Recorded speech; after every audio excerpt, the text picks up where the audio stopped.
share with me and get to know me. Working within it so that you can trust You got to be able to produce things.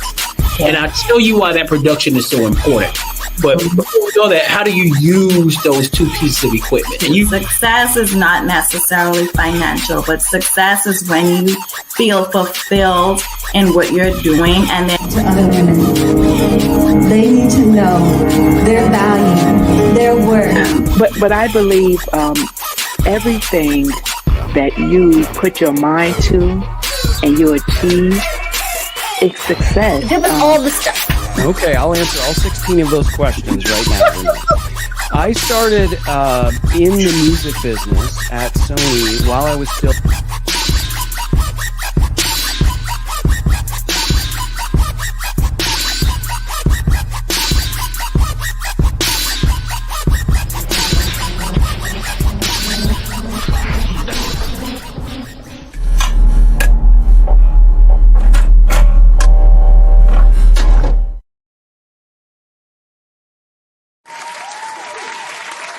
Hello, and welcome to the show. My name is Renee Hastings, and I am your host of Renee Speaks. Today's show is so jam-packed, full of exciting information for all of us entrepreneurs and business owners, and I cannot wait to share with you our special guest. First, let me tell you First, our special guest was trusted with the responsibility for driving the strategic direction of the HR function. She spent most of her career collaborating with other system leaders to define and activate current and future talent needs that align with the organization's growth and sustainability goals. She brings a diverse background of experience to her profession, having served as in HR leadership roles across multiple industries, including healthcare, financial services, insurance, and manufacturing. Prior to her work in human resources, she spent years of her career with Accenture, consulting on business operations and processes and becoming knowledgeable in Lean Six Sigma methodologies and practices. Over the years, she supported many companies through their growth and change and has dedicated herself to helping organizations engage and retain their talented team members in order to achieve business success. Our special guest earned her degree in mathematics from Spelman College, a master's in industrial engineering from Georgia Tech, and her MBA from Stanford University. She also serves on a board of nationally known arts and culture and D&I centers, museums, and institutions. Y'all, please join me in welcoming Jerri Irby.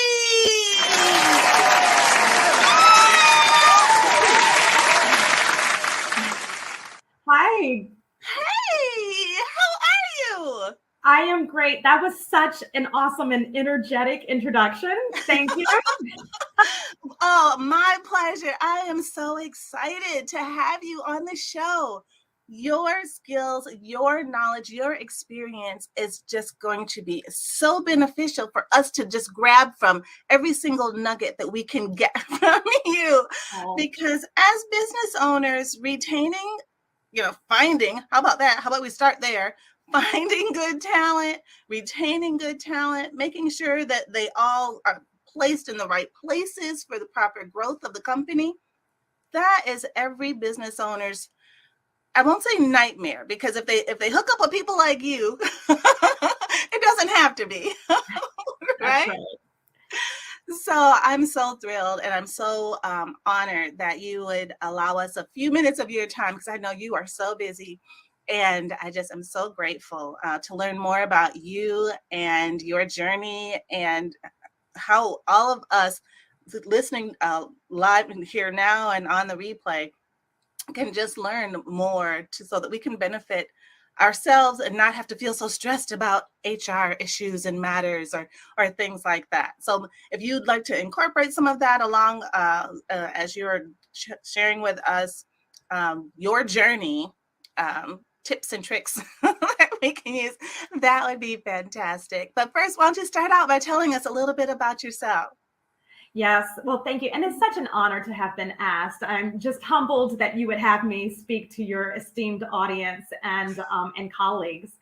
When people ask me to talk about myself and who I am, I always start with who I am as a person and what matters most kind of in my personal life. I'm not my career. I happen to have one, but I am a mom. I'm a sister, I'm a daughter, I'm a community member, and a homeowner and caretaker. I'm a soror, I'm a Spelman woman, I'm a Link sister, I'm a Jack and Jill mom. There are things about me that I treasure and value that I always start with. And that really defines who I am. I'm a Black woman who has a career in corporate America. And I've been through a lot of ups and probably just as many downs. But I'm resilient, and I always bounce back from the downturns and the challenges. And in fact, I've been practicing seeing them as problem solving as opposed to being in just really negative spaces. How do I problem solve this? Right. And so yes. So I have a very ambitious career. It just so happens, and I'll probably be working for another 20 years. I'm in my 40s. You are not. Oh my gosh. And I will tell you if I'm on the front end of my 40s or the back end. You look amazing. You look absolutely amazing. You're very kind. So anyway, I will say this, and I'll turn the microphone back over to you.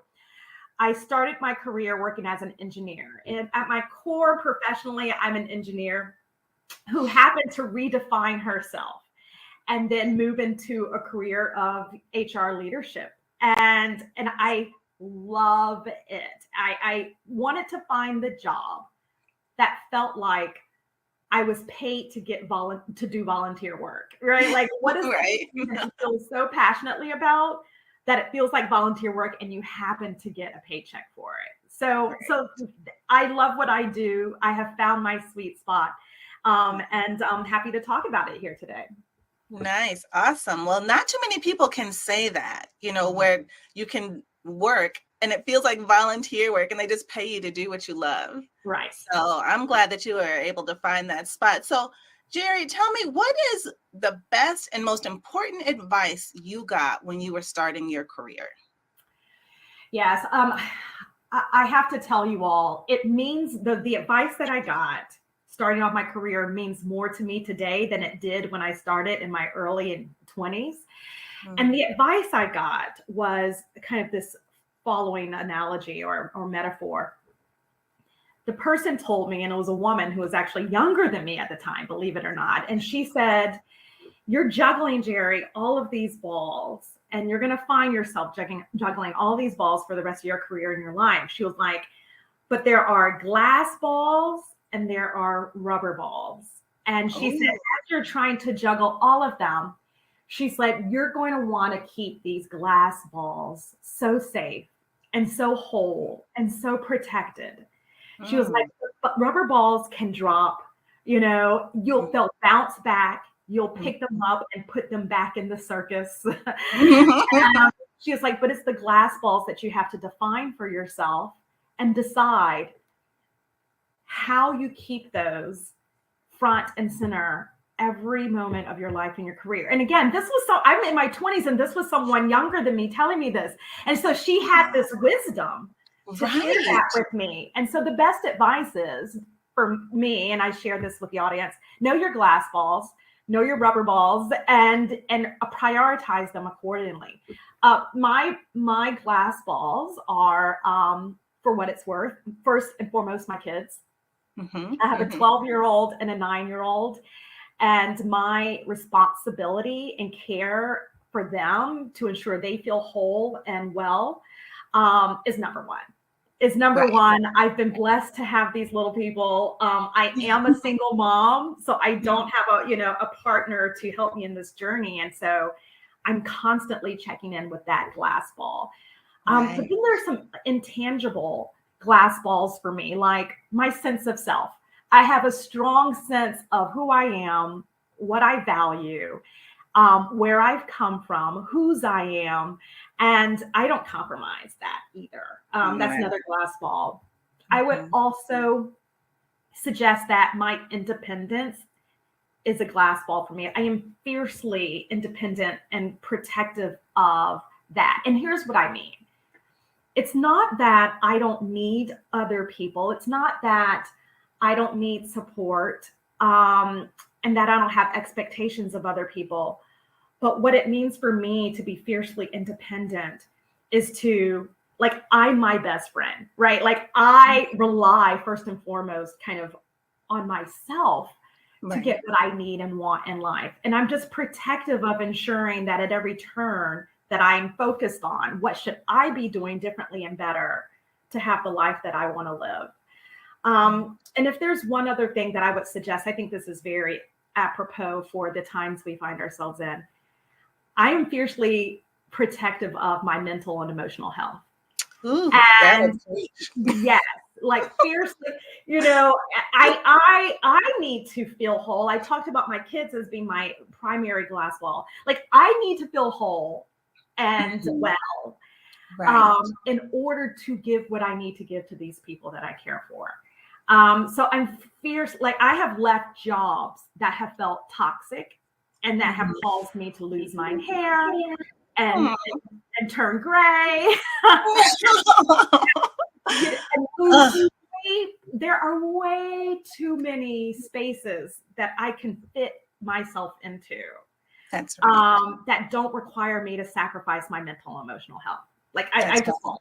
That's right. Good for you. Good for you. That is so important. I'm so happy to hear that. When I hear my sisters talking about how well they are taking care of themselves, it makes me feel so happy and so proud that you are honoring yourself over and above all the other things that could seem important. Like you said, the jobs are a dime a dozen these days.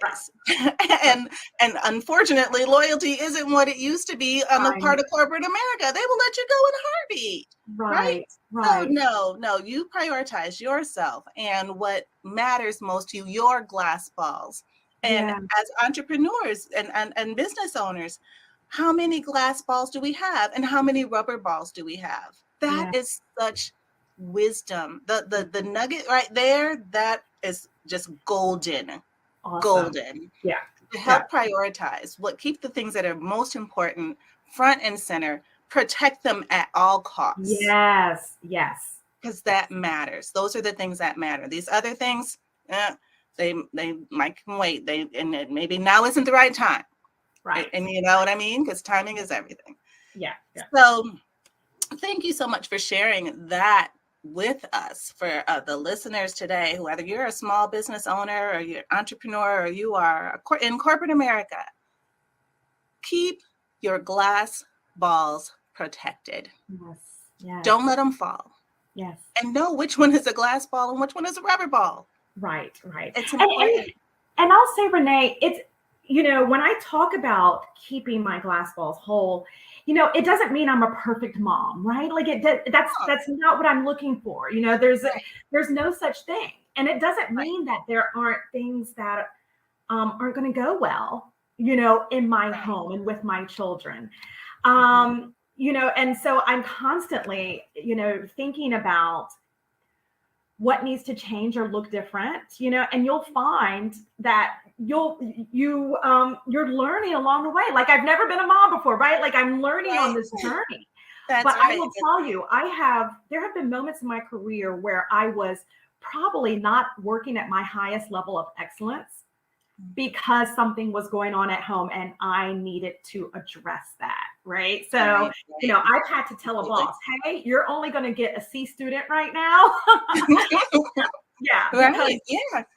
Because my kid is dealing with something. And so I also want to say to your audience and listeners that if I cannot be honest and forthcoming about the role that my glass balls play in my life, you know, with my boss and my organization, is probably not where I need to be.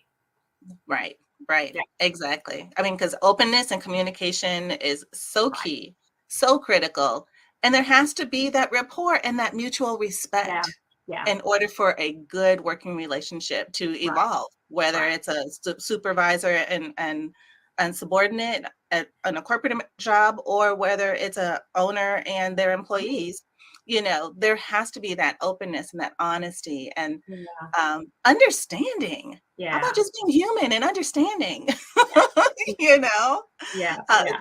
so critical. And I agree with you. If any of our listeners, if the listeners find themselves in a place where they can't be themselves, they can't be open, they can't be honest, and be respected, that may be time for them to start thinking about what could be next for them. And I'm not saying Yeah. anybody quit their job, Right. but I'm just saying do some self-analysis. Be Right. aware of Right. your how you feel walking through the door. Right. Right. Oh, Does it bring you energy? Yeah. Yeah, go ahead. I have to tell you this. One of the moments in my career, I was working on Wall Street.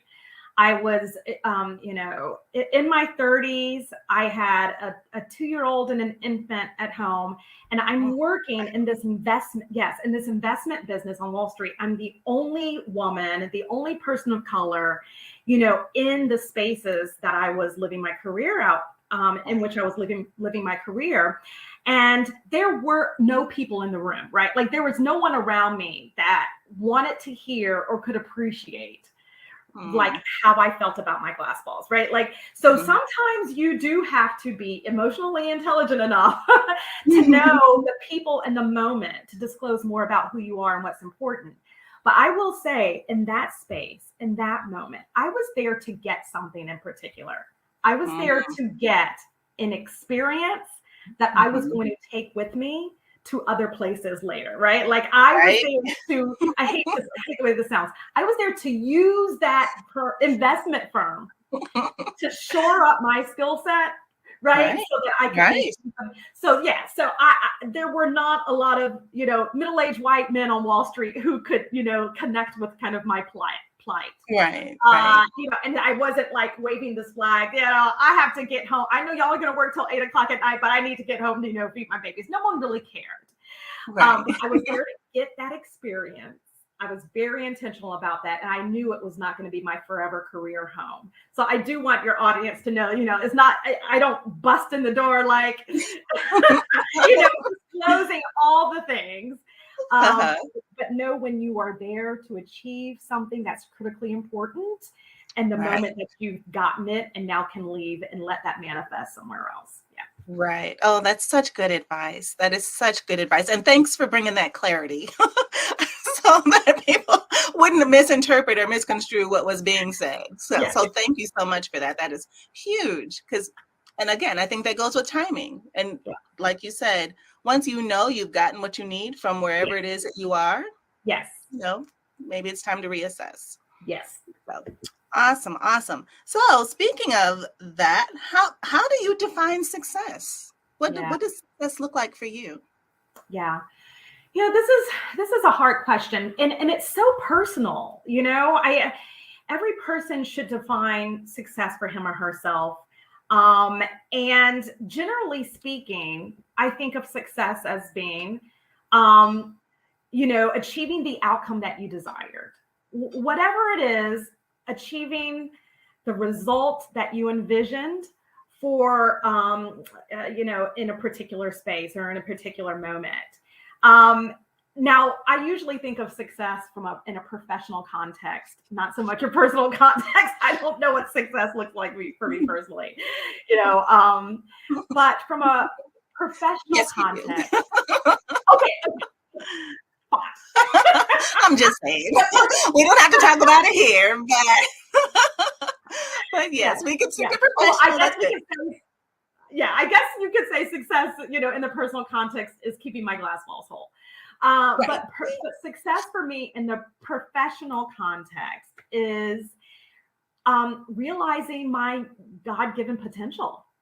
And, I feel like I was chosen to be, in this life, in this space, in this career, in this job, for a reason. And And I know that I have a high potential to achieve. I know I have a high potential to learn and the high potential to contribute.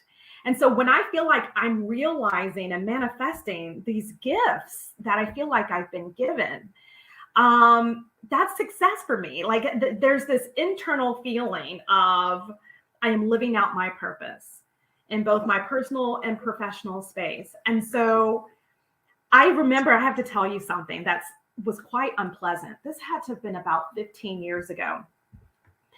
There was a top female executive, a Black woman, in this company that I was working with. And I asked her, out to lunch, 4 months it was able to happen. She was a very busy lady. And we were getting to know each other. She kind of knew who I was in the organization, not really. But I was in admiration of her.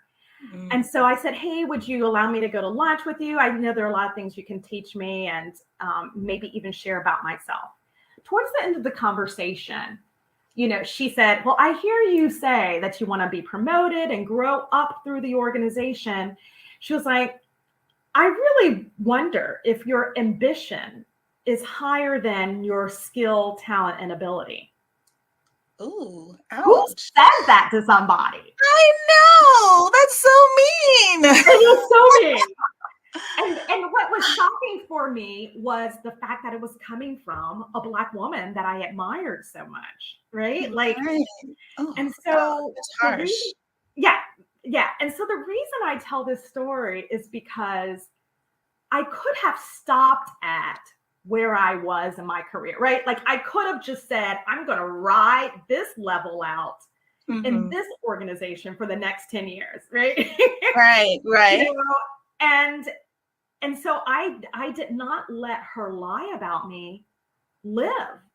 Like, Right. I didn't, someone told me one time, outlive the lies that people tell about you and the lies that you tell about yourself.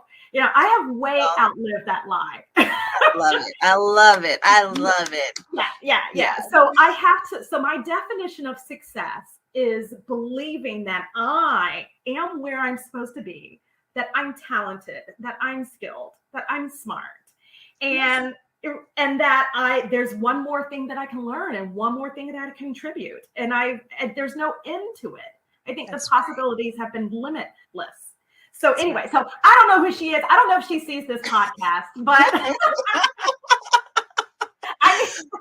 I need her to know I have outlived the lie that she has told about me. Yeah. That's right. And you know what? When people say things like that, it's just fuel.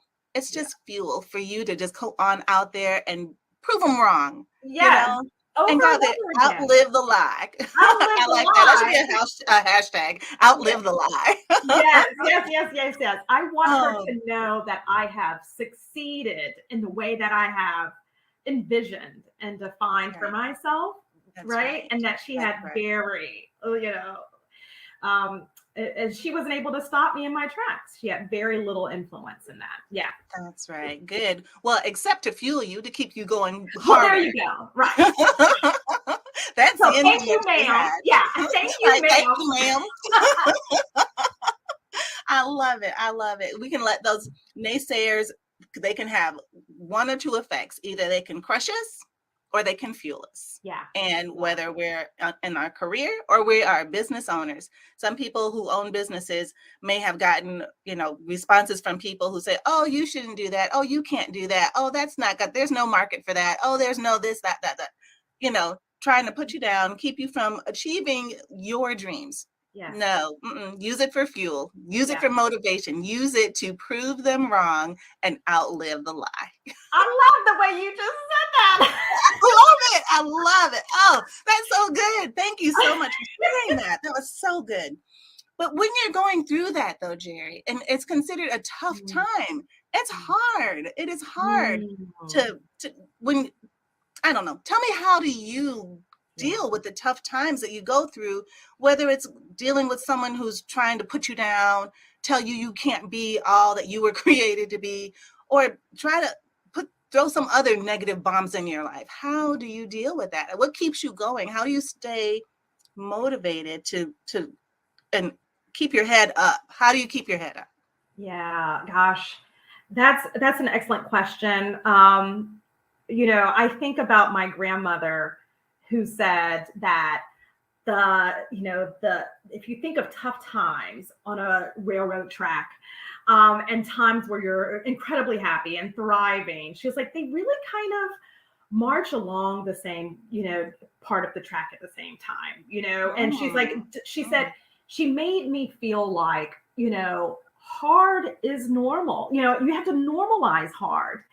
I have incredible pride in having not just survived, but flourished and come through the other side of really difficult times. Like, right, as like I've been kicked and I've been stomped on and I've been, talked about and I've been discouraged. And so normalizing hard is one way I get through tough times, and I'll also say that reminding myself that other people are kind of going through their own things at any given time.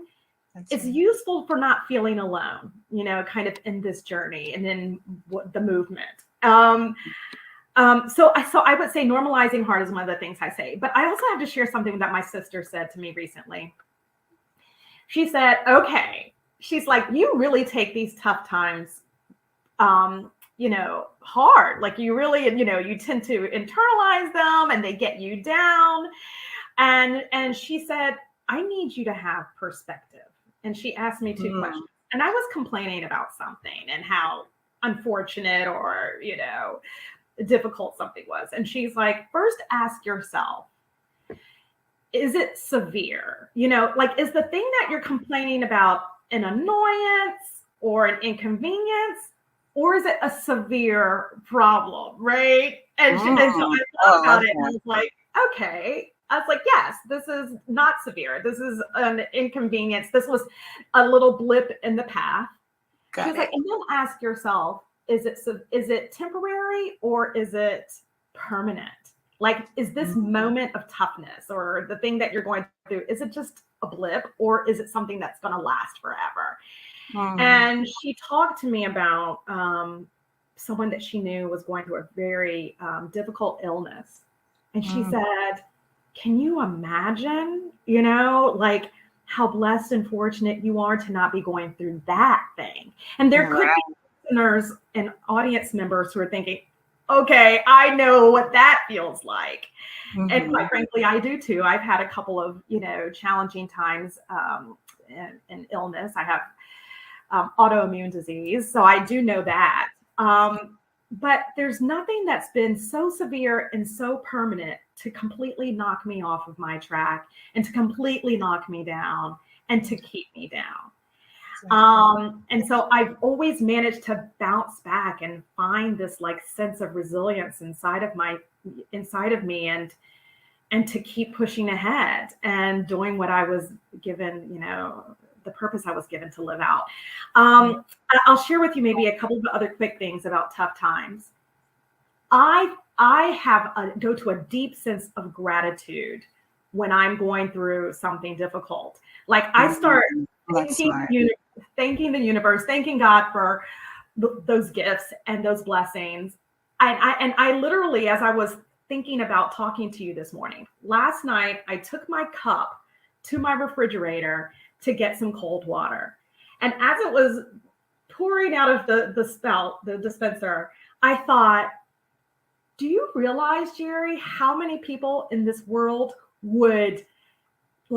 can't walk up to a cold ice box that has a lot of food in it? Oh, yes. Fresh, cold, filtered water. Right. Like think about who wouldn't trade places with you right now.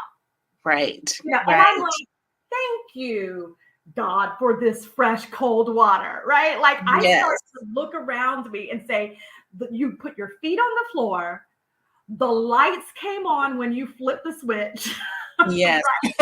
There is gas in your tank. And by the way, there was no gas in my tank one time. And I literally got stalled on the side of the road, but whatever. That was my fault. That was not because gas wasn't available. It wasn't because I didn't have money in my pocket.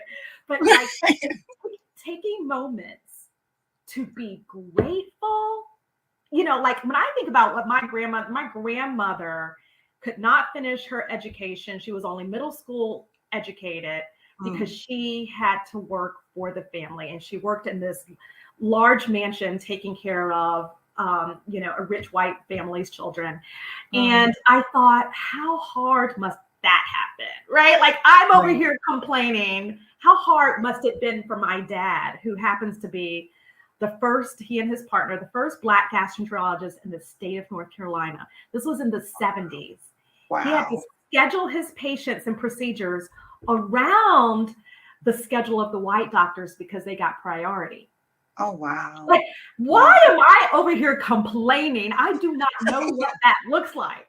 Right. I have my own struggles, but I am grateful for the people who came before me to pave a path that I get to live out every day. Yes. That's so you can tell how strongly I feel about gratitude. And then one other thing. Well, I'm sure it's not one other thing, but I also, when I'm going through a difficult time, I think, what am I learning? What am I learning? At one point, I was going through a difficult financial moment, and I thought, gosh, like, why me? Why not me? Right. And what am I learning through this moment that I'm going to take with me? And I was like, oh, balancing your personal spreadsheet is one of the things, right? Right. Not outspending your earnings. How about that? Right. So hopefully these are some things that are resonating. I've had a lot of tough times, and I do have a support network. Like, I have an incredible family, and I've cocooned myself in their love, their unconditional love when I've needed it. That's good. That is so good. Well, thank you so much for that. First of all, thank God for big sisters. Okay. Yes. And all of their helping us keep things in perspective. I wish I had some. So I have just, spiritual big sisters, and women in my network that help keep things in perspective. Yes. When you're going through tough times, always know that it can be worse. Yeah. It could be worse. And there's some things that people went through before you even came through this path, right, who have done it, overcome it, and laid a foundation so that we didn't have to have it as hard. Right. And we get to do the same thing for others coming behind us. And that is an honor and a privilege. Right. But when we change our perspective and look at tough times in that way, then that is what's really making a difference. And I just truly appreciate you and all those nuggets and all those words of wisdom, and never underestimating the value of a network, of a community, of doing a village, having a village to surround yourself with, whether it's your own personal family, whether it's people from church, whether it's people that have something in common with you. Stay connected. Don't try to go through a tough time by yourself. There's no need for that. There's no need for it. If you're going through a tough time and you're by yourself, and you don't have to be by yourself, then that's like a self-inflicted tough time. Do you know what I mean?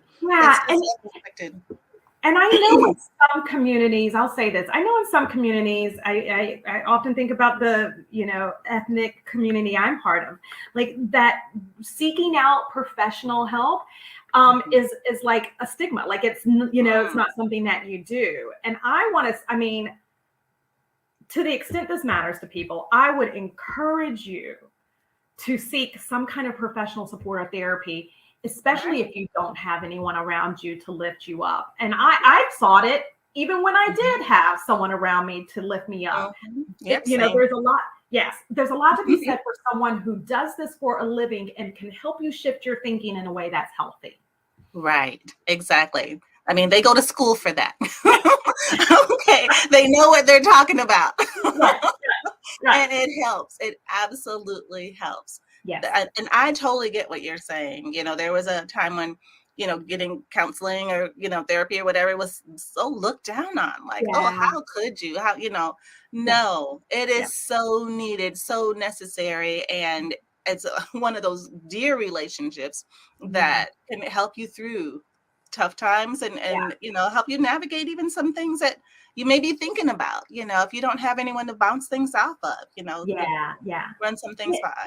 Yeah, it doesn't make you weak. Like I know a couple of I have a couple of friends, gentlemen, who are like somehow think that seeking this therapy or seeking this support, professional support, it makes them somehow makes them less than capable or or insufficient people.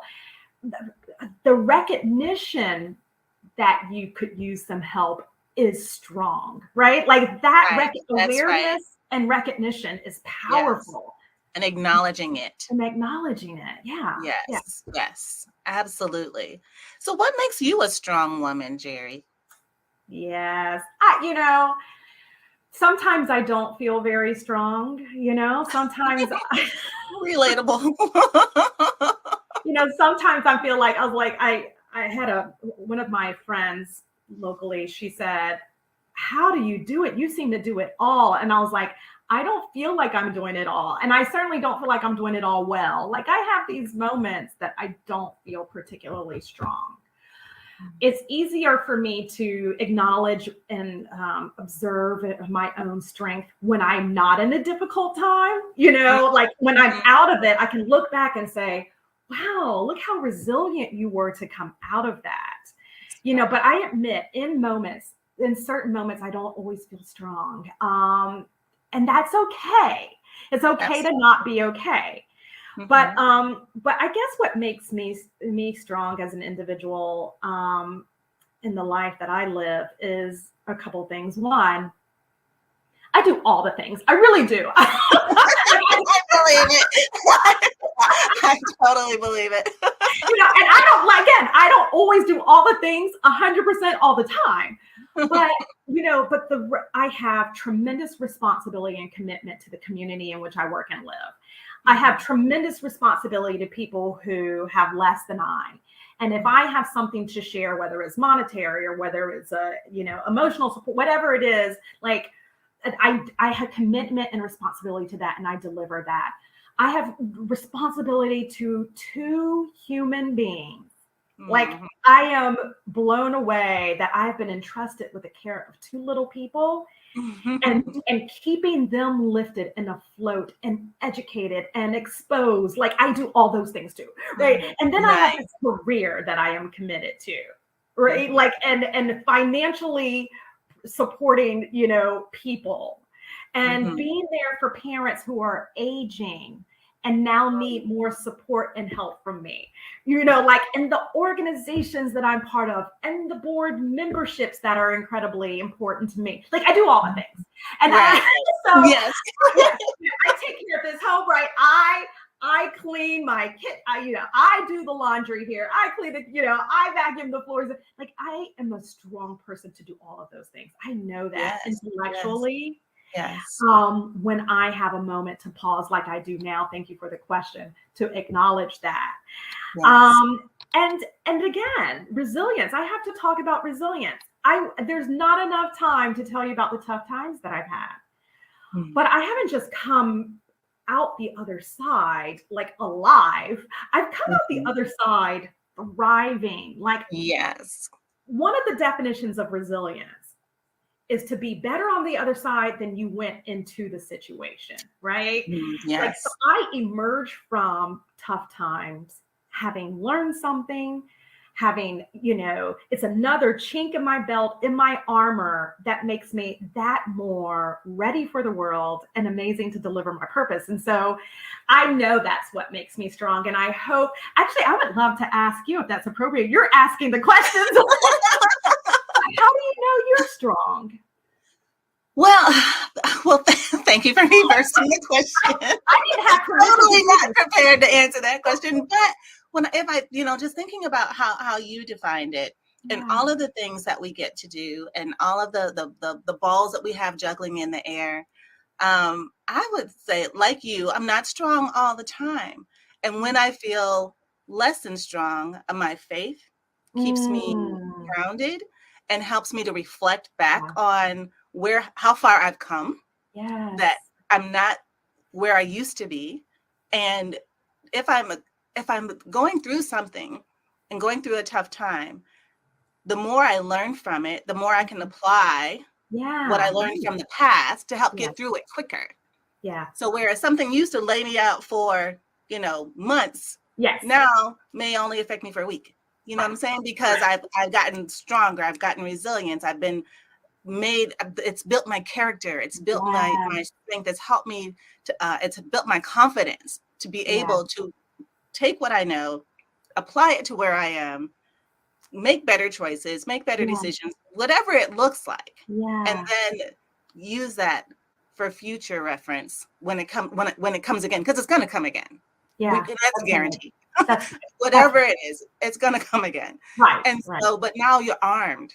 Right. I feel armed, more better, in a better position to be able to overcome quicker. And so because I know that I have been through that, and I have that ability, and that I'm not alone, I've got my community around me, I've got God, I've got, all the things that I need to go out and live out the purpose that I'm called to live. Yes. And so that's what makes me strong. That's how I get strength is, God, number one, my family support, my community support, all of that. It helps me to be strong. And then when I think about, as like you going through it, developing this attitude of gratitude for what I have, focusing on what I have instead of what I don't have, or what I'm going through, or whatever that, it's like, yeah, sure, I might be dealing with this, but at least I don't have to deal with, this other negative thing, or you know what I mean? It's like, it could always be worse. My cousin once said to me, you always say it could always be worse. I never realized that I said that. But it could always attitude. And so you talking about, you get up on your feet. Yeah, you have feet to get up on. Right. How about that? Okay. Right. How about that? Be grateful you got feet. Okay. Right. You have eyes to see. You have ears that hear. You have nose that smell, tongue that tastes. You have all of these. You have skin that feels wind. I mean, sunshine. You have it all. Those are blessings. Those are things to be grateful for, because not everybody has it. So when you are grateful for those little things, it helps you to keep things in perspective, that it could always be worse, and helps you to get stronger through it all, like on the way through, as you're going down the track, things are going to get smoother, things are going to get easier, things are going to get better. And just keeping that in mind is so important to me on my journey, toward entrepreneurship and success in the business and that sort of. It really helps me so much to think about all that I have instead of what I don't have. And when I understand what I don't have, and I go and get it. So like if I need more knowledge, I go and get more knowledge. If I need more, information about whatever, there are tools and resources out here that help us get what we don't have. Yeah. We don't have to stay ignorant, or we don't have to stay stuck. Yeah. We can keep moving on because of the tools and resources available. And that too, the more we get under our belt, helps us to feel more confident, which makes us strong. Right. Well, for someone who didn't know that I was going to ask that question, look, I just became the interviewer. That answer was so whole and so awesome that I'm just gonna get ready to ask. Let's just let you be the interviewer. I love it. That was awesome. Thank you so much for asking that question. Because like you said, when you reflect on what is it that makes you strong, it helps you to feel strong. Say when you hear the words out in the air, do you know what I mean? You may know it in your mind and you may tell it to yourself, but when you hear the words out in the air, it just does something. Yeah. It just does something. Yeah. So that is, so thank you for asking me that question. So just a couple more. I know we're getting close on time. And I truly, truly, truly appreciate you knowing all the things that you have going on. I truly appreciate this time. So, Jerri, what does the future look like for you? From today on, what do you have going on? How can we support you? Oh, thank you for asking that. Yeah, I mean, I have a 12-year-old and a 9-year-old, and I, in my immediate future, is giving all, because they won't live with me. There's so much I still want to teach them, and so much I want to expose them to, and so much I want to provide. Like, my immediate future is, what is the next, oh my goodness, 6 years of my oldest, what does his life look like? And what experiences will he have? And it blows my mind. So here, to quantify that, right? He's 12, and then he'll be here till he's 18. He's been with me for 2/3 of the time. Unless he's a boomerang, unless he comes back home. Which could happen. And it's okay. Once. But I feel like I have so much to still do before he leaves my home. So the short-term future is, how do I continue to raise these people to be the best people, not the best people in the world, but for the world. Right. And so I have my work cut out for me. Also in the future, personally, I want to travel the world. Oh, nice. I can't afford it right now because per the last thing that I said. Right. You got to keep the glass balls in priority, right? Yeah. Right. So, but I want to travel the world. Like there's so many things I want to see, so many places I want to visit. And so I have it on my list to allocate money to do that. So that's also what the future looks like for me professionally. Wait, hold on. Before you move on from that, I think it's so critical that people hear that, that you have something that you are looking forward to, that you are setting money aside from today. Yeah. It may not be for 6 years that you get to do that, but the little bit you put away today, every day or every week or every month or whatever for 6 years, you're going to be ready when the time comes to go. And it's not going to be a burden. It's not going to be hard because you've already started saving for it. That's right. I think that's so important for people to know, whether it's for their business or whether it's for them personally. I think that is so critical. So I just didn't want to leave that nugget unpolished. Yeah. I'm glad you called that out. And so I actually told my son, we were talking about this recently, and he was like, but wait a minute, Mom, then I'm going to go to college and you have to, support me through college. I said, oh, no. No. You're gonna study and work hard enough that you have your college paid for. That's right. Manage those expectations. That's right. I'm not gonna let your college eat up my travel fund. And of course, between me, you, and the audience, of course, I'm going to contribute in any way that I need so that he can fulfill his dreams. But but I want him to feel responsible.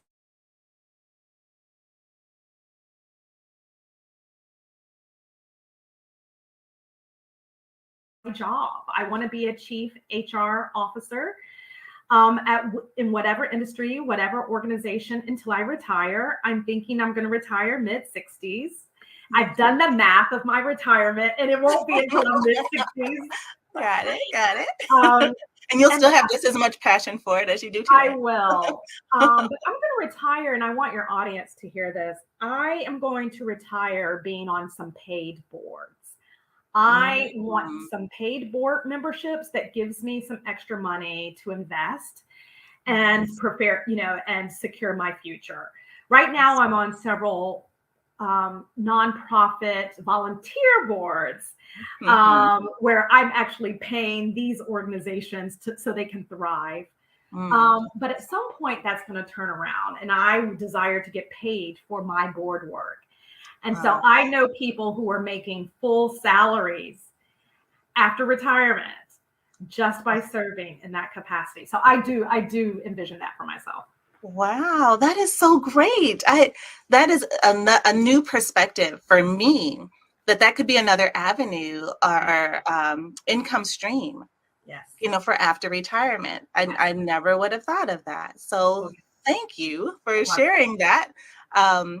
Because that is so smart. Because in all of your wisdom, all the things that you've learned over the years, all of the contributions you've made to the talent that you've developed in every corporation that you've been, now you get to plant the seeds in other places. Yes. And it just continues on. It's like your legacy lives in the people that you get to speak into because of the boards that you will serve on.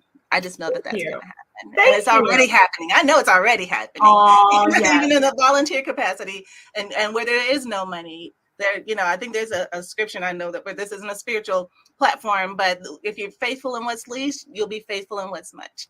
And so you can be trusted and that will happen for you. I just know it. Thank you for giving me that. I'm going to write that down as soon as we get off. Yes. All right, Jerri. Well, thank you so much for your time today. I truly, truly, truly appreciate you. I just am so honored that you were able to spend time with us today. I wish you nothing but the absolute best now, today, and in your future. And it's been amazing. Thank you. Oh, thank you. Again, it's an honor to be asked. Have an awesome day. Thank you. You too. Bye, everyone.